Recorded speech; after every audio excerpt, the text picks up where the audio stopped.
Kembali tim Jimat punya cerita dengan judul Arwah Seorang Pembantu bagian yang ketiga. Pada kisah yang lalu diceritakan, saat aku kembali ke rumah kontrakan, aku mencoba untuk membuka lemari. Pada saat ku buka lemari itu, ternyata membuat aku menjadi merinding tak karuan.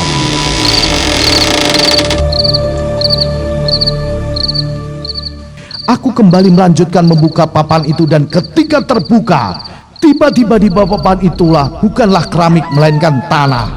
Aku pun semakin penasaran dan ingin menggalinya. Aku pun melanjutkannya dengan menggali memakai tanganku sendiri. Sampai akhirnya tanganku menyentuh sesuatu. Tanganku seperti menyentuh kain. Aku pun langsung menariknya dan astaga, ternyata yang aku tarik adalah kain kafan yang masih berlumuran darah. Jantungku berdebar sangat kencang, pikiranku gak karu-karuan. Aku pun meneranginya dengan cahaya senterku. Aku sangat kaget karena yang kulihat ternyata itu adalah sebuah mayat jabang bayi yang sudah dibalut kain kafan. Dalam hati aku yakin bayi ini baru saja dikuburkan, karena kain kafannya masih utuh dan bentuk si bayi masih terlihat. Ya Tuhan, aku di posisi yang sangat bingung sekali-kali itu. Aku merasa berdosa telah menggali kembali makam jabang bayi. Tapi di sisi lain bahwa aku melakukan hal yang benar, pikiranku campur aduk apa yang harus aku lakukan. Akhirnya aku terteriak memanggil Mira, dan Mira pun menghampiriku sambil berlari. Setibanya Mira ke dalam kamar pembantu itu, tiba-tiba Mira mau pingsan karena melihat jabang bayi yang masih terbungkus kain kafan. Aku dengan cepat memeluknya karena Mira hampir jatuh ke lantai dan aku pun semakin bingung dan panik. Tapi aku mencoba berpikir jernih untuk tidak panik dan tenang. Aku pun memangku Mira ke dalam kamar dan merebahkannya di atas kasur. Aku mencoba membangunkannya dan tak lama akhirnya Mira pun bangun dan cepat-cepat memelukku. Dia bertanya, "Apa yang sudah kamu lakukan?" Aku pun mencoba menenangkan Mira yang masih syok. Perlahan aku menjelaskan semuanya kepada Mira dan akhirnya Mira pun mengerti apa yang aku jelaskan. Aku pun kembali ke kamar itu untuk membawa album foto dan cepat-cepat aku menutup pintu untuk kembali. Ketika aku kembali ke dalam kamar, aku dan Mira cepat-cepat membuka isi album itu. Aku melihat satu demi satu isi foto itu. Aku memperhatikan wajah-wajahnya. Ternyata ini adalah album keluarga. Tiba-tiba Mira menunjuk salah seorang di foto itu dan berkata, "Yang, ini kan si ibu yang mengantar kita ke sini." "Oh ya? Dia yang membawa kita ke rumah kontrakan ini." Aku pun semakin bingung apa yang terjadi sebenarnya. Ketika kami sedang serius melihat isi album itu, tiba-tiba suara pintu kamar kami diketuk. Kami berdua spontan kaget dan saling menatap karena tidak ada siapa-siapa lagi di sini selain kami. Tiba-tiba dari kejauhan terdengar suara wanita menangis. Tangisannya sangat terseduh-seduh, seakan wanita itu sangat sedih sekali. Aku yakin dia adalah Asih dan aku yakin ini akibat aku menggali si jabang bayi itu. Aku bingung apa yang harus aku lakukan. Sempat terbenak aku ingin kembali menguburnya, tapi hati kecil ini seperti menolaknya. Sempat juga aku berpikir melaporkannya kepada warga terdekat, tapi aku takut dituduh yang tidak-tidak. Aku sangat bingung sekali. Akhirnya aku pun berunding dengan Mira untuk mencari solusinya. Setelah lama berunding, akhirnya kami putuskan untuk melaporkan kejadian ini kepada RT dan RW setempat. Semalam itu kami tidak tidur karena kami sangat panik. Sampai tak terasa pagi pun tiba.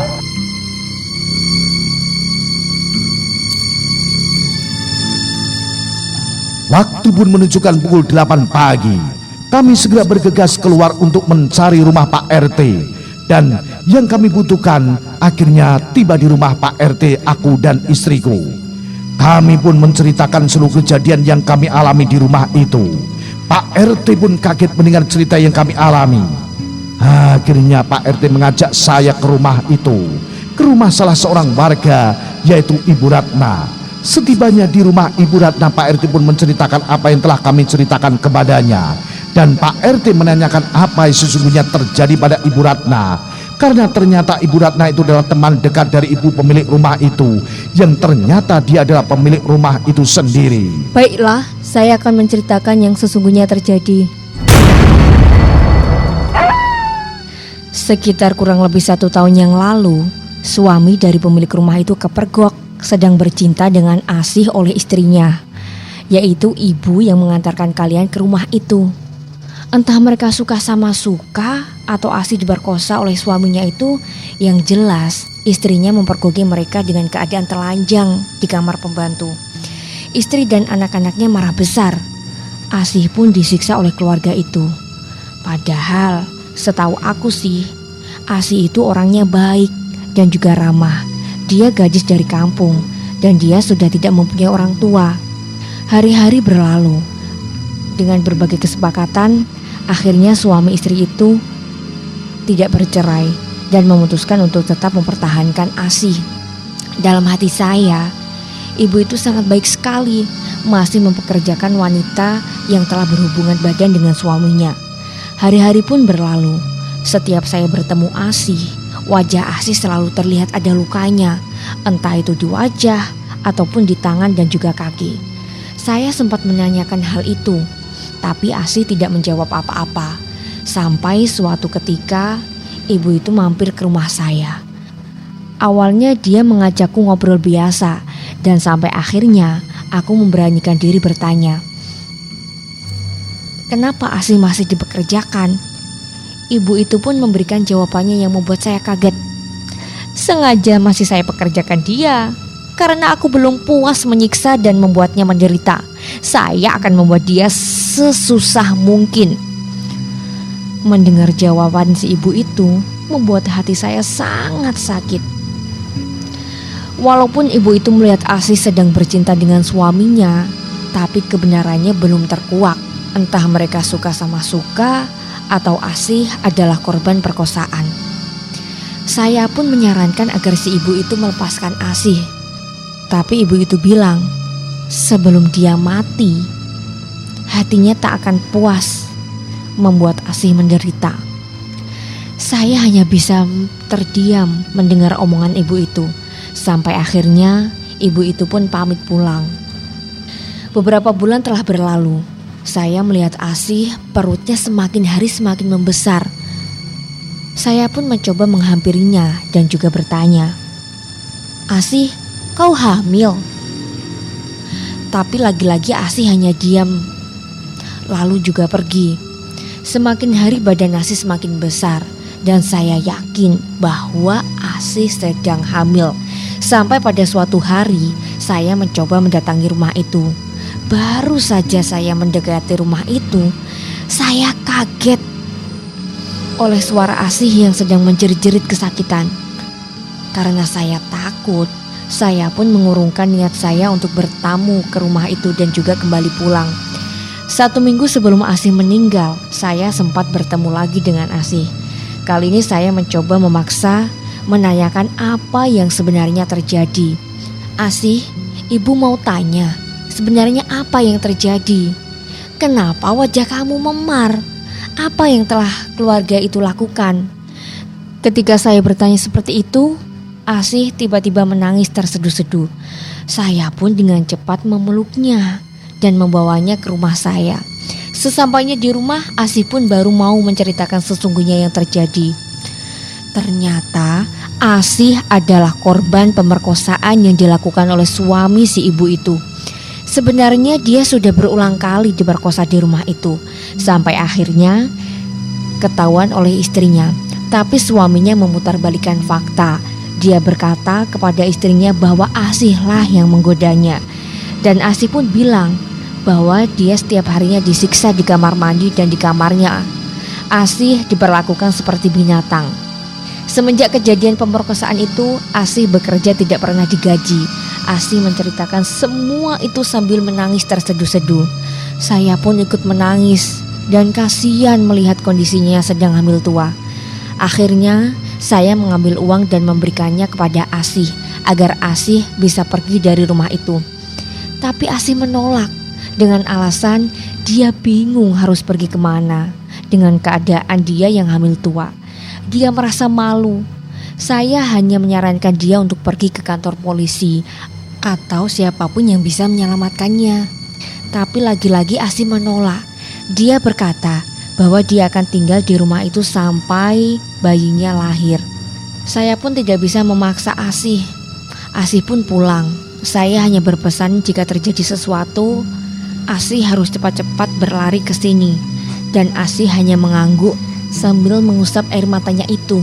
Beberapa hari setelah Asih mampir ke rumah saya, tiba-tiba saya kaget. Saya mendengar Asih telah meninggal dunia. Dalam hati kecil saya yakin ini pasti adalah perbuatan keluarga itu. Sampai akhirnya Asih pun dikubur di kebun keluarga itu, bukan di tempat pemakaman umum. Yang membuat saya aneh, kenapa mayat Asih perutnya menjadi kecil? Padahal dia itu kan sedang hamil tua. Dalam hati saya, apa mungkin Asih sudah melahirkan sebelumnya, tapi di rumah itu tidak ada bayi sama sekali? Itu yang sampai saat ini membuat saya penasaran. Sebenarnya saya ingin melaporkan hal itu kepada Pak RT, tapi saya takut karena saya diancam oleh ibu itu kalau memberitahukan orang lain. Saya merasa sangat berdosa sampai saat ini, Pak RT. Sebenarnya Asih adalah orang baik. Dia lugu, polos, mungkin karena dari kampung, tapi mungkin ini sudah takdirnya seperti itu. Mendengar cerita Ibu Ratna, aku, Mira dan Pak RT hanya bengong dan kaget. Sampai akhirnya aku bilang pada Bu Ratna dan Pak RT bahwa aku menemukan mayat jabang bayi yang masih terbungkus kain kafan. Aku menceritakannya bahwa aku menemukan jabang bayi itu dikubur di bawah lemari, dan saat ini jabang bayi itu ada di kamarnya Asih. Karena aku belum sempat menguburnya kembali, karena aku takut salah dan bingung. Mereka pun kaget mendengar ceritaku. Dengan cepat Pak RT mengajak kami dan Bu Ratna menemui Pak RW agar mencari solusinya. Tibalah kami di rumah Pak RW dan kami menceritakannya kembali kejadian yang terjadi.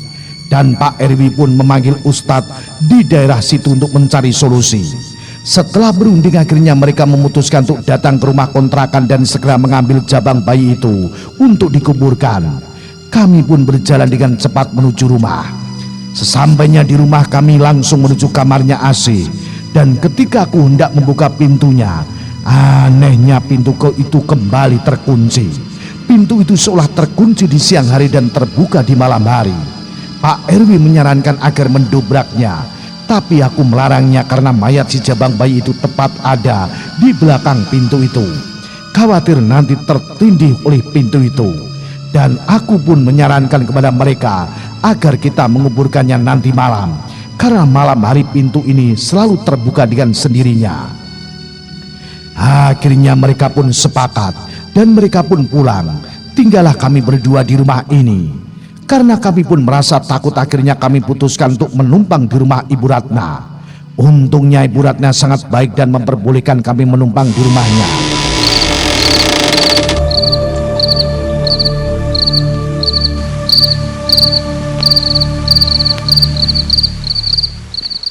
Malam pun tiba. Saat itu pukul 10 malam, Pak RT, Pak RW dan Pak Ustadz pun berkumpul di rumah Ibu Ratna. Tapi aku menyarankan agar menguburnya di atas jam 12 malam, karena pintu itu terbuka lewat dari jam 12. Mereka pun sepakat. Tak terasa waktu pun menunjukkan pukul 1.15 malam. Kami pun bergegas pergi ke rumah kontrakanku dengan membawa senter dan peralatan lainnya seperti cangkul. Sesampainya di rumah, kami pun segera menuju kamar Asih. Dan benar saja pintu kamar itu sudah terbuka dengan sendirinya. Mereka yang baru melihat hanya bisa bengong melihatnya. Ayo Pak, masuk, ajakku kepada mereka. Ketika masuk, mereka pun kaget melihat mayat jabang bayi yang tergeletak di balik pintu. Pak Ustadz dengan segera mendekatinya dan membacakan doa. Ketika Pak Ustadz membacakan doa, tiba-tiba terdengar suara Asih dari lantai atas. Tolong, sempurnakan mayat saya dan anak saya. Jenazah saya belum dimandikan. Lalu Asih terdengar menangis dan tertawa cekikikan. Aku dan Mira yang sangat takut segera mendekati Pak Ustadz saat itu. Tiba-tiba Bu Ratna keluar dari kamar Asih sambil melihat ke lantai 2. Asih yang baik, yang tenang. Jangan mengganggu manusia. Asih itu sudah beda lama Asih. Sama Bu Ratna, sama saya dan yang lain. Saya doakan semoga Asih tenang. Ibu Ratna dan saya dan yang lainnya berjanji akan menyempurnakan Asih. Tak lama suara Asih pun langsung hilang dan kami segera membawa mayat Jabang bayi itu keluar dari rumah dan membawanya ke kebun karena kami berencana memakamkannya di samping makamnya Asih. Setibanya di sana Pak RT pun langsung menggali tanah dan makam si Jabang bayi. Ketika Pak RT menggali, tiba-tiba muncul sosok Asih di samping makamnya. Dia duduk di samping makam itu. Pak RT pun karena kaget langsung berlari ke arah kami. Dengan keadaan duduk sambil menundukkan kepala dan wajahnya tertutup oleh rambut keritingnya dengan mengenakan baju putihnya. Asih menangis, tapi kali ini dia menunjuk ke arah Mira sambil berkata, Aku mau bayi itu. Spontan Mira langsung memeluk aku karena ketakutan. Pak Ustadz pun lalu membacakan doa dan mengusir Asih. Tak lama dia pun hilang. Kami pun dengan cepat segera menyelesaikan pemakaman si Jabang bayi. Setelah diberi doa kami pun langsung pulang. Kali ini aku dan Mira pun memohon kembali kepada Bu Ratna agar kami menumpang tidur di rumahnya. Untungnya Bu Ratna mengizinkan kami untuk tidur di rumahnya. Ketika kami hendak sampai di rumah Bu Ratna, tiba-tiba langkah kami terhenti karena kami melihat sosok Asih yang sudah berdiri di depan pintunya Bu Ratna. Dengan pakaian putihnya dan wajahnya yang penuh memar dan rambutnya sedikit basah dan keriting. Spontan aku pun berteriak memanggil Pak Ustadz dan yang lainnya yang masih belum terlalu jauh dari kami. Pak Ustadz dan lainnya pun datang beraliran ke tempat Bu Ratna. Terlihat wajah Pak Ustadz yang sangat kesal melihat Asih yang terus mengganggu. Aku dan Mira hanya tertunduk tidak berani melihatnya. Dari situ mulailah percakapan Pak Ustadz dan Asih.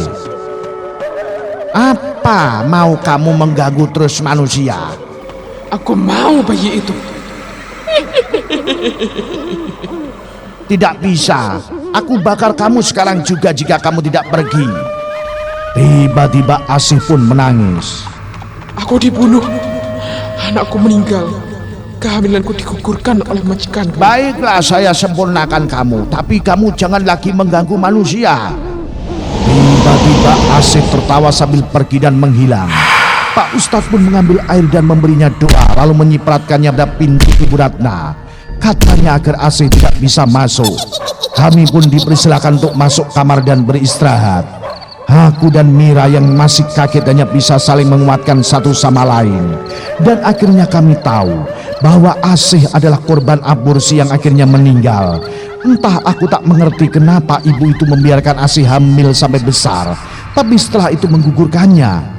Apakah dengan cara itu mereka bisa puas menyiksanya?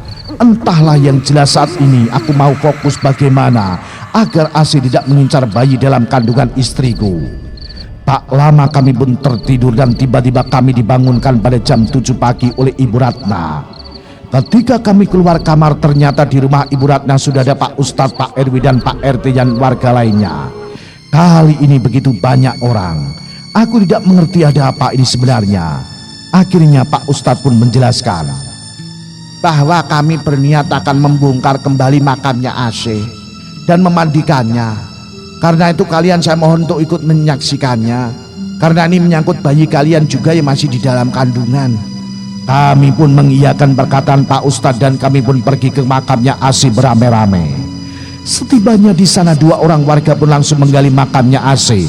Dan akhirnya terlihatlah kain kafan yang sudah kotor bercampur tanah.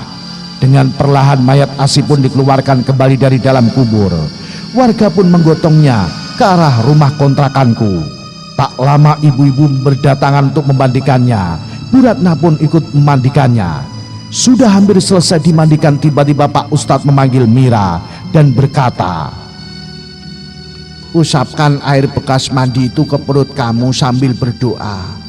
Mira pun mengikuti apa yang perintahkan Pak Ustadz. Dan setelah itu Pak Ustadz pun memberikan doa pada perutnya Mira.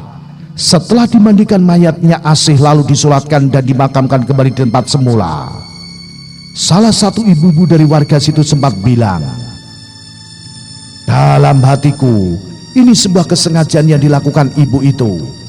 Hari pun berlalu dan semenjak Asih telah dimandikan memang benar tidak ada kejadian apapun lagi, meskipun aku dan Mira tinggal di kontrakan itu lagi. Tapi seminggu setelah pemakaman, kami putuskan untuk kembali ke apartemen dan kami bersyukur kali ini kami bisa hidup tenang. Dan untuk ibu dan keluarganya pemilik kontrakan itu entah di mana tinggalnya. Sampai sekarang pun warga di situ tidak ada yang tahu keberadaannya. Sekian cerita ini saya ceritakan untuk Jimatres-Jimatres semua. Salam Jimatres, salam misteri. Au!